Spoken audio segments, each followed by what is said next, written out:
The Legend of the Well by Nicola Winters. There was a legend about the well in the garden which could give you a power.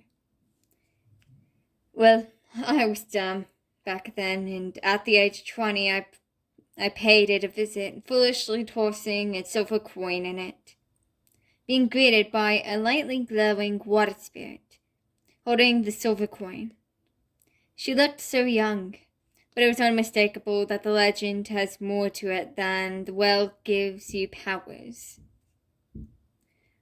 What makes you wish for power? She asked. Like this is a daily occurrence. I don't wish for power, but more of a chat, I said, as she looked taken aback. You just want to talk. I don't believe you. All humans are the same, she said with a gentle glare. You don't have to believe me, I said, closing my notepad, preparing to leave. I'll leave you alone. Maybe we can talk when you're more up to it. After a moment, she said, Wait. We can talk, but only at a cost. I'd like for you to answer my question before I answer yours. I rose an eyebrow before asking. Sure. What is it? What is your question? What would you do if you had a power? I never thought about it before, so I had to sit and think about it before answering. To be honest, I'd help people in any way I could, as I do now. I only want to make the world a better place, I said, thinking about all the conversations with Dad. He wanted me to be a knight as well instead of being a researcher, but knights kill people, and I don't want to kill anyone. I dropped my weapon on purpose each time I was supposed to do a finishing blow, till he gave up and left me alone. She seemed to be smiling at me when I focused on her again. I guess you are different. I can tell you're not lying. You seem like a really good person, she said. You never wanted to hurt anyone, even when I wanted to do so. Magic surrounded me, making a sort of bubble around me. I am giving you a place beside me to protect this world. With this place, you are granted eternal life and will have control over earth and nature.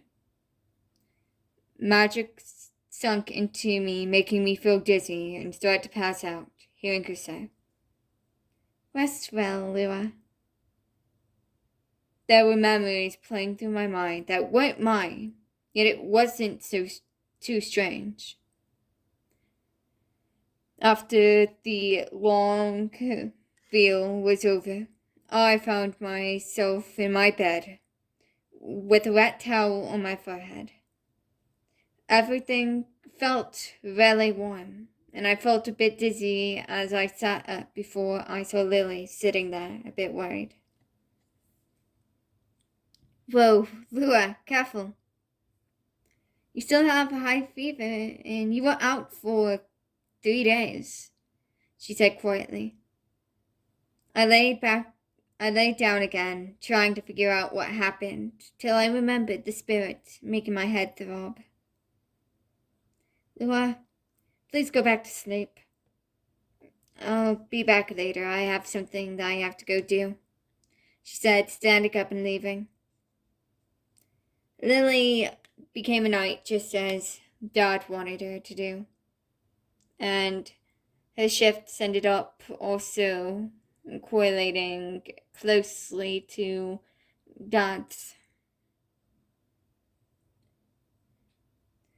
After a few minutes after she left, I saw the spirit back, leaning over me. It's great to see you awake, Lua. How are you feeling? Dizzy and hot. What's going on, Willow? I asked quietly. I gave you too many powers at once. I'm sorry. You have a second person in you as well, pretty much, she said. I was trying to only give you his powers. It's fine, I guess. I guess you're still new to this? She nodded. She nodded with a smile, seeming happy about not being alone anymore. After that day, I was immortal and stayed 20 while everyone aged and died around me. Willow and I hung out a lot, and we both became apothecaries, stopping the well legend. After over a decade, a new legend was created about the miracle doctors that lived on the hill. Willow seemed happier with this legend, and soon enough we got fire and air back, uniting us all, making us not alone anymore.